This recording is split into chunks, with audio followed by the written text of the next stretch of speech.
सूत जी कहने लगे, हे ऋषियों, जब विष्णु भगवान मलमास का अपार दुख कहकर चुपचाप आसन पर बैठ गए, तो श्री कृष्ण ने विष्णु जी को गुप्त वचन कहे, वह मैं तुमसे कहता हूँ।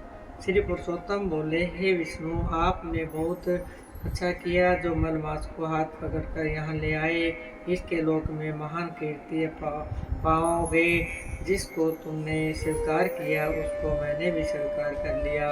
इसको मैं अपने सम्मान ही करूँगा। गुण, कीर्ति, ऐश्वर्य, पराक्रम, भक्तों को वरदान, मेरे सम्मान सभी गुण इसमें होंगे। जैसे मैं लोक में प्रसिद्ध हूँ, वैसे ही यह पुरुषोत्तम नाम से विख्यात होगा। जो गुण मुझ में हैं वही मैंने इसको दिए। हे जनार्दन, तुम्हारी प्रसन्नता के लिए मैंने अपने सभी गुण इसको दे दिए। यह पुरुषोत्तम के नाम से जगत में विख्यात होगा और मेरे समान होकर सब मासों का स्वामी होगा।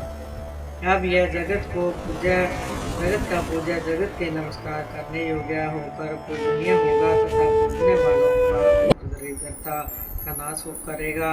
सब मास इच्छा वाले हैं, मैंने इसकी इच्छा से रहित किए हैं। मनुष्यों को मोक्ष देने वाला अपने बराबर मैंने इसको किया। जो कोई इच्छा रहित हो या इच्छा वाला इसको पूजेगा, वह अपने क्रिय कर्मों को वशम करके निसंशय मुझको प्राप्त होगा।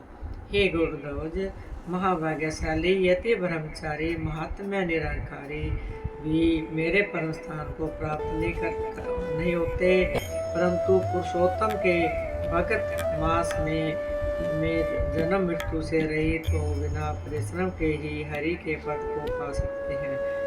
सब साधनों में श्रेष्ठ, सब काम और अर्थ का देने वाला यह पुरुषोत्तम मास स्वाध्याय योग्य है। जैसे हल से बोए हुए बीज करोड़ों गुना बढ़ते हैं, वैसे पुरुषोत्तम मास में किए हुए पुण्य कोटि गुना बढ़ता है। कोई चतुर्मास के व्रत योगों द्वारा स्वर्ग में जाकर वहाँ के भोगों को भोग कर फिर इस पृथ्वी पर आते हैं, किंतु हे जो पुरुषोत्तम को आदर से विधि पूर्वक सेवन करता है, वह अपने कुल का उद्धार करके मुझको ही प्राप्त होगा। जो महाअज्ञानी मनुष्य इस मास में जप दान आदि नहीं करते, अच्छे कर्म नहीं करते, देव तीर्थ और ब्राह्मण से वैर करते हैं, वे दृष्टि भाग्य वाले, दूसरे के भाग्य पर जीने वाले हैं। उनको खरगोश के सींग के समान सौंपन में भी सुख नहीं होगा। जब मूढ़ मनुष्य मेरे प्रिय मलमास का तिरस्कार करेंगे तथा जो धर्म का आचरण नहीं करेंगे, वे सदा नरक के गामी होंगे। जो पुरुषोत्तम के निर्मित तीन वर्ष में धर्म का आचरण नहीं करते, वह कुंभी पापादि नरकों में पड़ते हैं। जो अज्ञानी पुरुष स्त्री, पुत्र और पौत्र आदि के बंधन में फंसा रहता है, वह अज्ञानी दुख रूपी दावानल में पड़ा रहता है। जिसका अज्ञान से मेरा प्रिय अत्यंत प्रिय पुण्य दान पुरुषोत्तम मास बीत गया, इनको कैसे सुख प्राप्त हो सकता है। श्रेष्ठ भाग्यशाली जो स्त्रियां पुत्र सुख सौभाग्य के लिए पुरुषोत्तम मास में स्नान दान तथा पूजन करेंगी, उनको मैं सौभाग्य संपत्ति सुख एवं पुत्र दूंगा।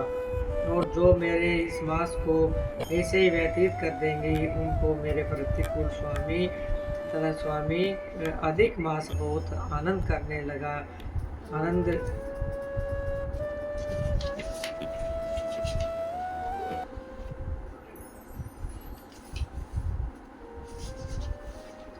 उनको मेरे प्रतिकूल स्वामी तथा सुख नहीं होगा। भाई, पुत्र और धन का सुख तो उनको सौपन में भी प्राप्त नहीं होगा।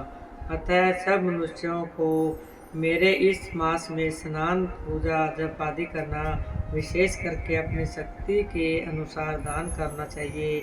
जिसके भक्ति तथा श्रद्धा से पुरुषोत्तम मास में मेरी पूजा की, वह धन और पुत्र का सुख भोगकर अंत में मेरे गोलोक में वास करेगा। मेरे आज्ञा से सभी मनुष्य मलमास को पूजेंगे। मैंने सब पापों से